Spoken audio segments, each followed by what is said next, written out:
Era a década de 70, Estados Unidos, cenário visivelmente caótico nas comunidades negras periféricas. Inúmeras pessoas pobres, sem emprego ou mal remuneradas, com baixa ou nenhuma escolaridade e muita pele preta. Para falar sobre a história do hip hop, é necessário entender o momento em que o movimento surgiu. Eu sou Marcos Favela e esse é o Favela Indica. Se liga aí!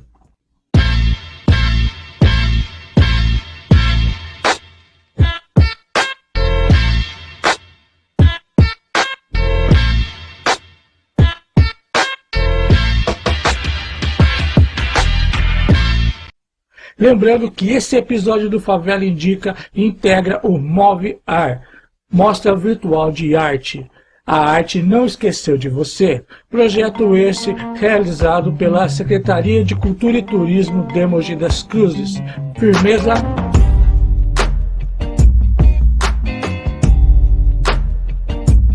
Era o auge do movimento pelos direitos civis dos afro-americanos. Martin Luther King, um importante ativista que conseguiu reunir mais de 250 mil pessoas na marcha sobre Washington, por trabalho e liberdade, tinha acabado de ser assassinado, juntamente com Malcolm X, ex-membro da Nação do Islã e importante personalidade que lutava pela defesa dos direitos dos negros. Naquela época, entrava em ação o polêmico e revolucionário Partido dos Panteras Negras. A quantidade de movimentos que lutavam pelos negros carregava um grande objetivo em comum, a emancipação do povo afro-americano, que na época ainda evidentemente sofria bastante devido às sequelas da escravidão. Os quilombos norte-americanos, mais conhecidos como gueto, evidenciaram a precariedade das condições dos ex-escravos.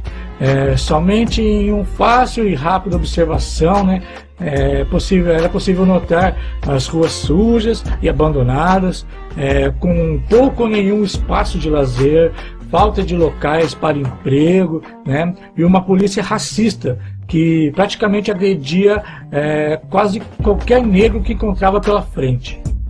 No sul dos Estados Unidos, região onde a escravidão foi mais difundida, políticas segregacionistas, semelhantes às do apartheid na África do Sul, eram implantadas. Ônibus possuíam assentos para brancos e para negros, todos separados, Bebedouros e banheiros também eram separados. Algumas áreas eram permitidas somente a entrada de brancos. E até 1954, nas escolas públicas, era permitido somente o ingresso de pessoas brancas ou de cor. Organizações fechadas como a Ku Klux Klan, assim como a polícia, agiam de forma bastante violenta contra os negros, impulsionando até a própria população a agir de forma violenta, como foi o caso de Emmett Lois, um garoto negro que em 1955 assoviou para uma mulher branca e como vingança foi torturado e morto pelo marido da mulher. Ainda no mesmo ano, Rosa Parks desencadeia um poderoso boicote aos ônibus de Montgomery, depois de ter sido presa ao se recusar a ceder o seu assento a um branco. Era a época de um sistema político profundamente racista, com políticas segregacionistas vergonhosas. Os negros em condições precárias se rebelaram contra diversas leis fascistas, como as de Jim Crow, e passaram a se mobilizar em defesa dos seus direitos civis. A população negra já somava vários milhões de pessoas, e grande parte desses em condições subalternas ainda, vivendo em áreas totalmente precárias, esquecidas pelo Estado imperialista da época. As condições impostas, principalmente pelo sul dos Estados Unidos, acabaram sendo responsáveis diretamente pela migração de cerca de 6 milhões de negros para o norte, até a década de 70 mais ou menos. O que acabou acarretando a criação de imensos subúrbios, com falta de infraestrutura, que acabaram sendo vítimas da profunda exploração do país que rapidamente se industrializava. Mais ao norte existia a promessa do sonho americano, e no sul o chicote ainda estalava, e em ambos o retrato era caracterizado pela degradação urbana, elevadas taxas de pobreza e desemprego. As regiões sofriam com as elevadas taxas de criminalidade, toxicodependência, alcoolismo, elevadas taxas de doenças mentais e suicídio. Geralmente existiam elevadas taxas de doenças devido às péssimas condições de saneamento, desnutrição e falta de cuidados básicos de saúde, né? Havia ausência de redes formais de ruas não numeradas, rede de esgoto, eletricidade, telefone, e também careciam da falta de serviços básicos, né, como serviços médicos e de combate a incêndios, havendo somente o policiamento, que no caso era feito para reprimi-los. Frente aos inúmeros e intoleráveis problemas na época, muitos militantes começaram a trabalhar para que de alguma forma combater as atuais dificuldades. E dois dos mais importantes foram Malcolm X e Martin Luther King, ambos assassinados tempos mais tarde.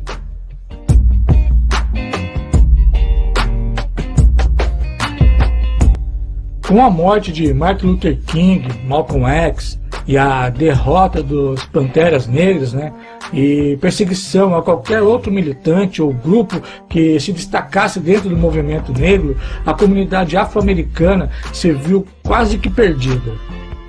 Ainda que tivessem conquistado algumas coisas através da luta dos que se foram, faltava mudar bastante o cenário para frear a chamada América Branca e dar os mesmos direitos também aos negros, às minorias, e impor um respeito e consciência entre ambos. Na época, depois da luta de inúmeros negros, né, destacados em meio aos movimentos, a situação do povo afro-americano tinha melhorado um pouco. Melhoraram um pouco se tratando de leis segregacionistas, né, e direitos civis. Entretanto, a qualidade de vida nos guetos ainda continuava profundamente precária e a violência policial ainda corria solta. Nos anos 70, exilados da América Branca, né, os negros norte-americanos procuravam lazer de forma que lhes era conveniente. Naquela época, tempos de bastante agitação cultural e mudanças políticas, né? O rock and roll dominava o topo das paradas musicais, com Elvis Presley, né, como o mais consagrado do momento. Mas com a chegada do rap e do grupo Public Enemy, que versou em 1989 em sua música Fight the Power, a seguinte conotação: Elvis era um herói para a maioria, mas ele nunca significou nada para mim. Ficou evidente que o ritmo que mais se destacava no momento significava para os negros. Naquela época eram tempos de soul para os guetos negros da comunidade norte-americana, ritmo criado por eles mesmos e importantíssimo para a consciência do povo preto. O gênero tinha uma característica bem emotiva, né, e bastante melódico, possuindo uma postura leve, de protestos, que colocava em um patamar meio politizado.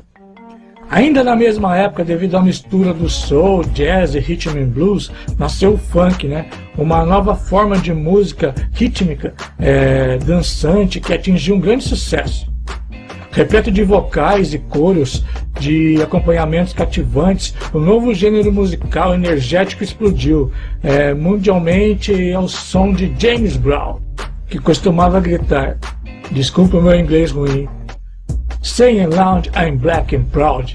Ou seria mais ou menos assim: digo alto, sou negro e orgulhoso. Frase de Steve Biko, um líder sul-americano. Durante essa época, a extravagância de James Brown assustava imensamente a comunidade branca norte-americana, né, que em sua grande parte odiava negros. Então vê-los assumindo sua naturalidade e sentindo orgulho disso era demais para os racistas.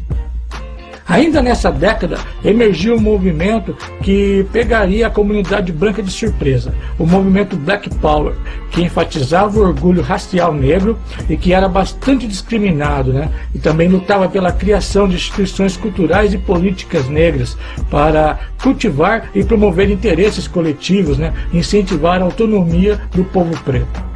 A luta contra o sistema daquela época era retomada aos poucos, através da consciência adquirida pelos negros, depois de todo o histórico político passado e através da própria cultura que emergia. Tudo adquirido pelos negros era expresso através de suas canções, que consequentemente também acabavam conscientizando, promovendo a valorização da cultura negra e desencadeando revolta nos opressores. Porém, tudo decorrente da postura blanda dos artistas de funk, quanto pelo caráter aberto do gênero, grandes empresários acabaram diluindo e limitando a militância do gênero, através de cachês milionários, oferecidos aos cantores da época. Com o passar do tempo, até James Brown, conhecido como The King of the Funk, tornou-se comercial e teve sua expressão comercializada e enfraquecida.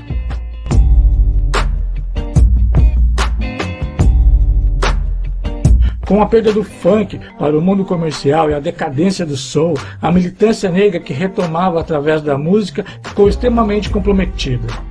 Artistas já não cantavam mais energeticamente o orgulho negro, nem se voltavam contra o sistema político extremamente racista.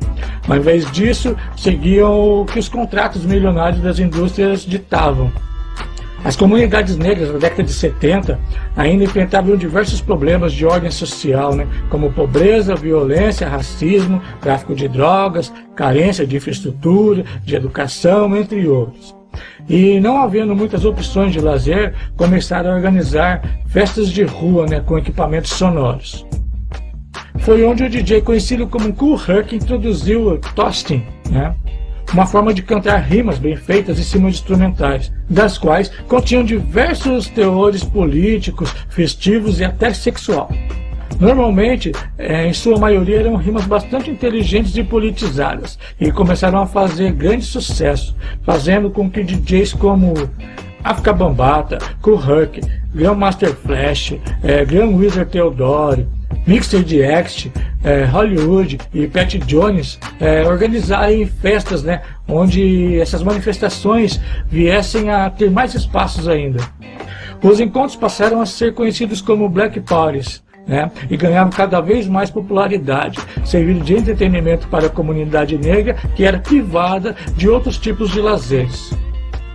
As gangues, conhecidas como um dos maiores problemas da comunidade na época, acabaram por ter suas disputas canalizadas através desses encontros, do qual foram aos poucos deixando a luta armada de lado e começaram a disputar entre si através da dança, nascendo então a conhecida dança de rua. O movimento foi cada vez mais crescendo, À medida que crescia, foi introduzida a música, a dança, a poesia, a pintura como alternativa sociopolítica aos guetos e como forma de lazer às regiões ali em volta. O DJ conhecido como Hollywood, seguindo as tendências da expansão dos encontros na época, em suas festas, começou a introduzir os MCs, mestres de cerimônias, que animavam com rimas inteligentes, que cada vez mais iam se consolidando entre outros encontros. A utilização de rimas em cima da batida começou a se tornar rotineira entre os jovens da comunidade. E além de versos energéticos em festas, passaram também a criar rimas poéticas sobre a precariedade dos locais onde viviam e sobre a vida cotidiana.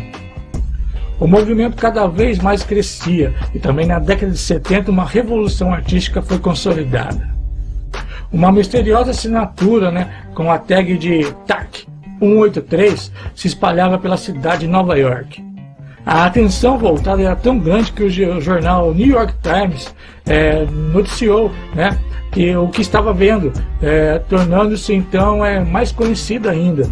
A partir daí surgiram várias outras tags, e artistas como o Blade, Zephyr, Sim, Donde, Futura 2000, Lady Pink, Phase 2, Cove 2, entre muitos outros expondo suas intervenções. Peço desculpas, é o meu inglês chulo, primeira total, mas vamos embora.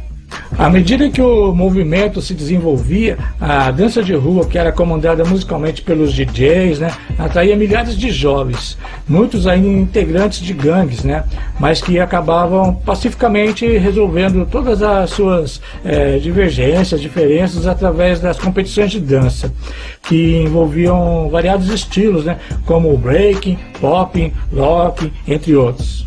As manifestações artísticas que acabaram se originando de simples encontros festivos já possuíam como instrumento três grandes características firmadas na época, né?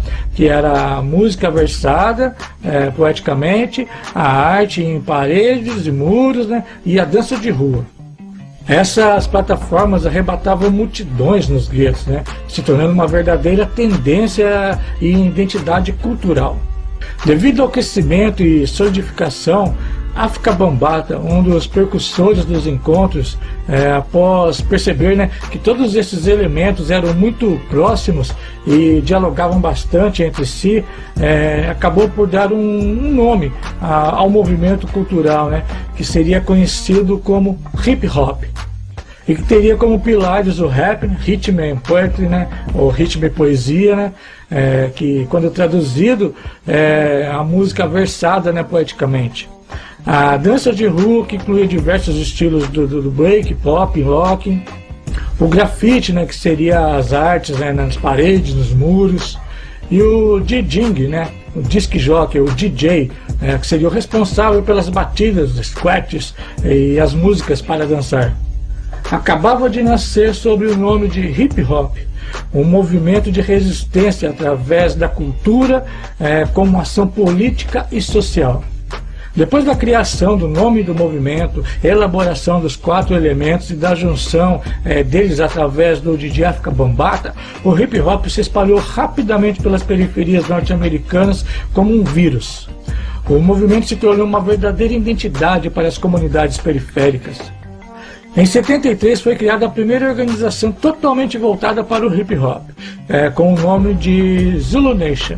A ONG, fundada pelo Afrika Bambaataa, teria como objetivo pregar a paz, o amor, a união, proporcionar a diversão, organizar também palestras, né, que eram chamadas de Infinity Lessons, né, ou aulas infinitas. Também era proporcionado aulas de economia, ciência, matemática, prevenção de doenças e vários outros tipos de conhecimento. Segundo Bambaataa, a organização também serviria para modificar o pensamento das gangues, um grande problema da época, apoiando o conhecimento, a sabedoria, a compreensão, a liberdade, a justiça, a igualdade, a paz, a união, o amor, a diversão, o trabalho, entre outras coisas. De acordo com o líder, a ONG fazia campanhas antirracistas, né, chegando a contar com 10 mil membros espalhados por todo o mundo. Com o grande sucesso e reconhecimento que o hip hop começou a obter, o movimento foi tomado legitimamente, né, como uma verdadeira ação política e social dentro das periferias norte-americanas e de várias partes do mundo, né, onde já começava a se espalhar. Devido à ânsia por conhecimento, os acompanhantes foram tornando-se cada vez mais politizados e começaram a militar através dos 4 elementos contra diversas questões. As lutas passadas, como as de Martin Luther King, Malcolm X e dos Panteras Negras, foram retomadas, né, com grande furor. O elemento que mais obteve destaque dentro do hip hop foi o rap, exatamente por sua característica, né, do canto poético, rítmico, né, com discursos de caráter político. A fúria e postura dos Panteras Negras e Malcolm X pareciam ter sido resgatados pelos militantes do movimento. De postura firme, versos agressivos, não poupavam críticas, né, ao governo, ao racismo, ao capitalismo e à própria realidade periférica. Questões como degradação urbana, elevadas taxas de pobreza e desemprego, altos índices de criminalidade, toxicodependência, alcoolismo, doenças mentais, suicídio, prostituição, falta de infraestrutura, serviço de saúde, falta de serviços educacionais e vários outros problemas eram violentamente resgatados através de rimas rápidas que assustavam a população branca, né, e o governo norte-americano, deixando o rap na mira do FBI.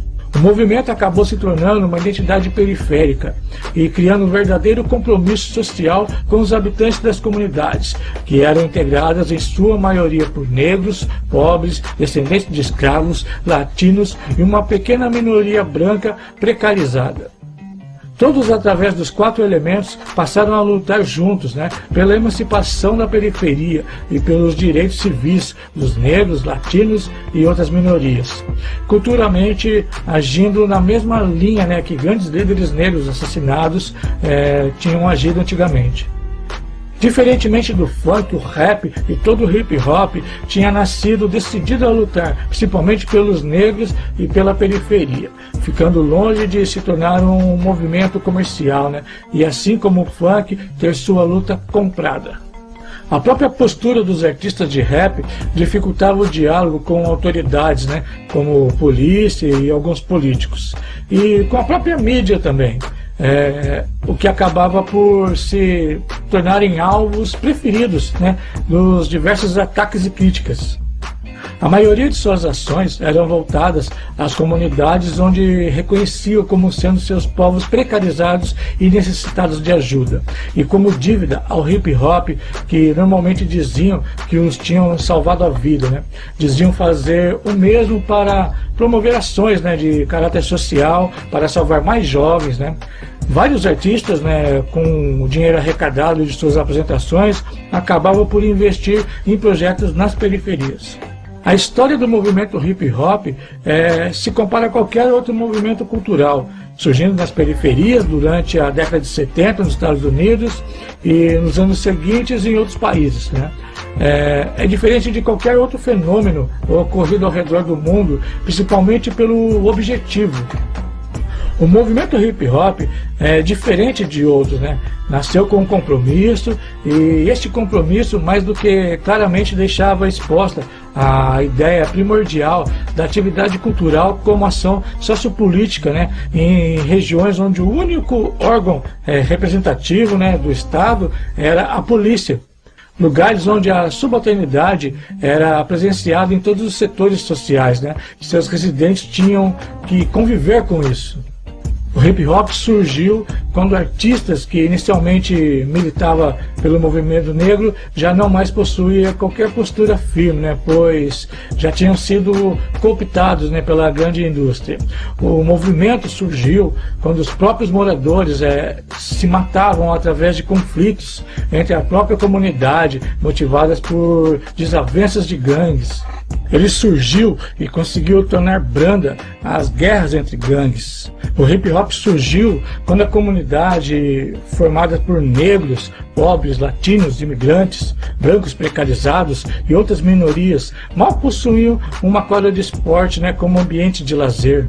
O movimento hip hop surgiu quando a degradação urbana, a elevada taxas de pobreza e desemprego, altos índices de criminalidade, toxicodependência, alcoolismo, doenças mentais, suicídio, prostituição, falta de infraestrutura, serviços de saúde, serviços de educação, eram somente o que se encontrava na periferia. O hip hop surgiu em uma época em que, quando um negro não se levantava para dar lugar a um branco no ônibus, era considerado crime. O movimento surgiu em uma época em que ser negro era motivo para um racismo de rebaixamento profundo e até perseguição, que muitas vezes acabava em assassinato. Enfim, o movimento hip hop surgiu durante uma época em que muitos milhares de negros já haviam caído durante o campo de batalha, após anos, dias ou horas de luta buscando por direitos civis dos negros e melhores condições de vida. O hip hop não surgiu do vazio ideologicamente. O hip hop trouxe consigo todas as batalhas de grandes líderes negros mortos, como Malcolm X, Martin Luther King e o violentamente combatido grupo Panteras Negras. O movimento surgiu quase que para tentar fazer em muito o papel do Estado, pois seus povos viam que para eles não tinha vez. O movimento lhes trouxe a música, arte de pintura, dança e muita consciência através do conhecimento passado que ensinou aos moradores precarizados das zonas periféricas esquecidas um punhado de coisas novas, né? Coisas que mudariam definitivamente o rumo de suas vidas, né? Ou até de milhões de pessoas nos anos seguintes. Conhecimentos passados que salvariam a vida de milhares de jovens fadados ao fracasso e ao esquecimento. O hip hop nasceu de consequências como forma de defesa legítima, né, contra os efeitos do capitalismo. O movimento nasceu não para se capitalizar e gerar um rio de dinheiro, né, a grandes indústrias e a empresários que não se importam o mínimo, né, com a periferia. Não nasceu para fazer com que superstars bombassem no topo das paradas e ficassem milionários através de músicas desprovidas de conteúdo lírico. Não nasceu para deflagrar a misoginia, muito menos para desvirtuar o caminho do jovem já precário através de letras prejudiciais. Nem nasceu para plantar a violência. Ao contrário disso tudo, o hip hop nasceu para salvar vidas. E carregava nas costas as vidas de passados que antes dele se foram através da mesma luta. A forma era diferente, mas a luta ainda é a mesma. O hip hop é arte, é expressão, e expressão é liberdade. Ao falar de hip hop, necessariamente falamos de expressão e liberdade. E em expressão não há enquadramento nem limites. Logo, não podemos limitar artistas, né, a seguirem uma linha somente pelo fato do princípio do hip hop. Mas independente do segmento que cada um tomar, né, que fique o bom senso. O hip hop não nasceu do nada, possui um histórico anterior de militância enorme, né, e carrega um princípio com deveres que transformam vidas. Todo artista deveria recordar bem esse princípio, né, esses princípios. Caso contrário, o que seria deles se o hip hop não fosse compromisso? Esse texto foi escrito pelo meu grande amigo Elton Curtis. Um forte abraço para você, Elton. Saudades. Vou deixar aqui na descrição algumas referências bibliográficas para vocês poderem acompanhar e conhecer mais sobre a história do hip hop. Firmeza? Essa foi a história do hip hop e o seu compromisso. Nesse episódio, vou deixar vocês com apenas uma indicação, pois essa indicação merece ser assistida com calma e não apenas uma vez, para poder absorver todo o conteúdo existente, beleza? Então vamos lá. A indicação de hoje é o documentário Style Wars, dirigido por Tony Silver e produzido pelo próprio Tony Silver e Henry Chalfant, com duração de 70 minutos. Lembrando que você deve procurar a versão legendada, ok? Style Wars é um documentário americano de 1983 sobre a cultura hip hop e suas raízes americanas, né? Dirigido por Tony Silver e produzido em colaboração com Henry Chalfant.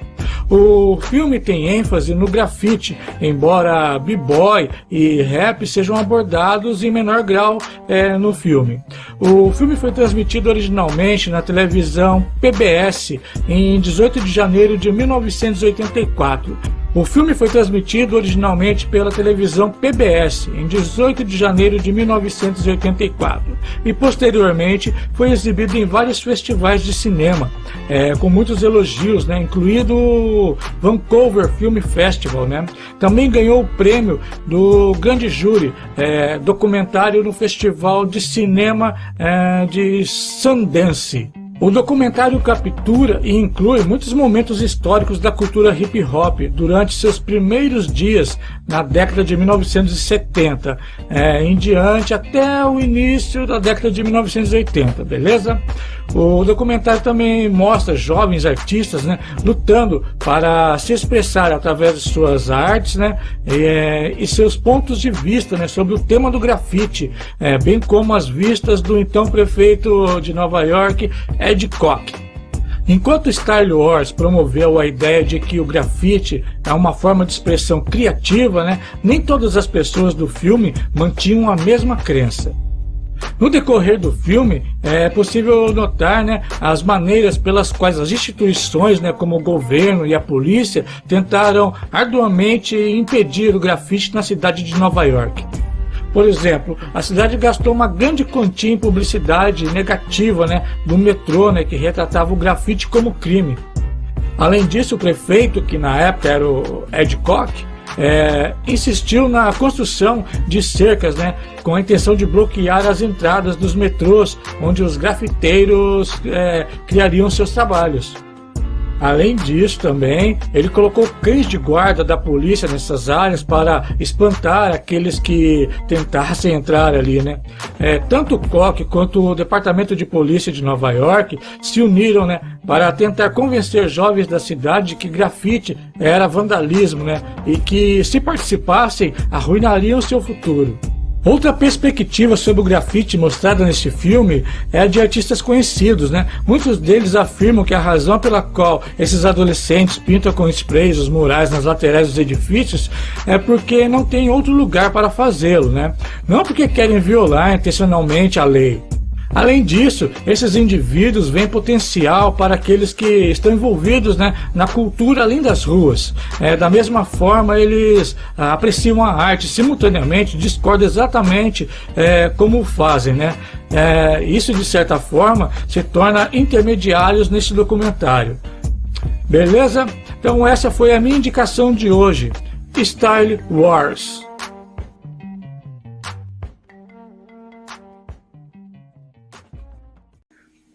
Salve, salve, firmeza total.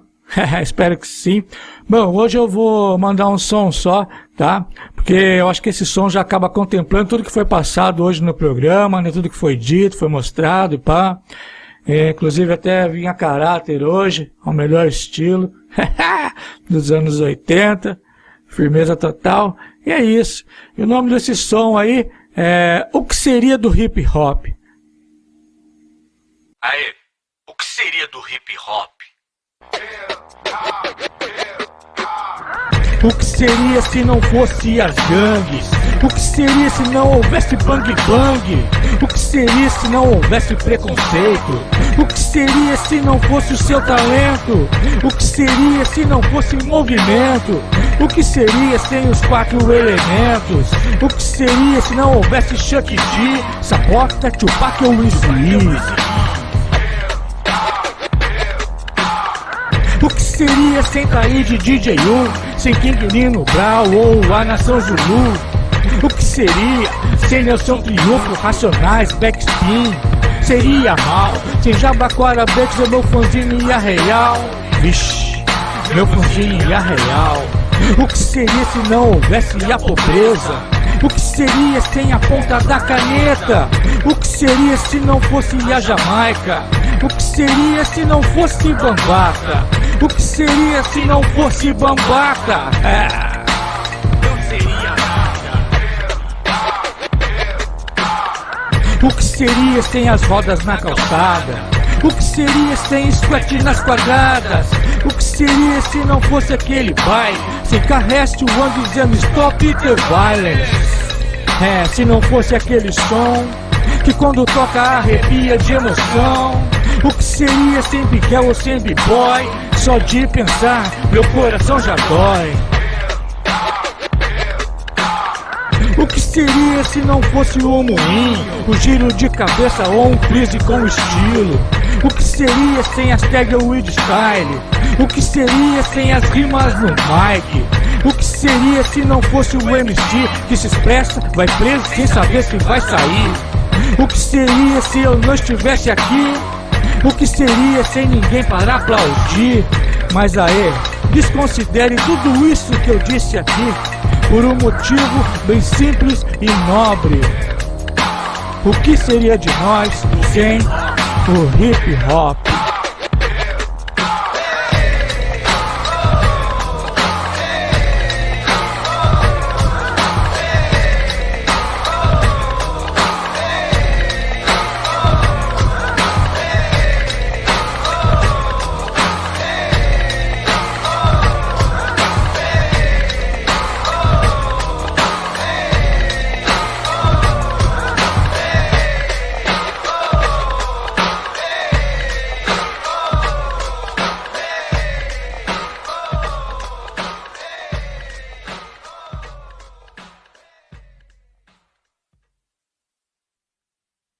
É isso aí, espero realmente que vocês tenham curtido mais esse episódio do Favela Indica. Lembrando que esse episódio faz parte do Move Ar, Mostra Virtual de Arte. A arte não esqueceu de você, beleza? Projeto da Prefeitura de Mogi das Cruzes em parceria com a Secretaria de Turismo e Cultura.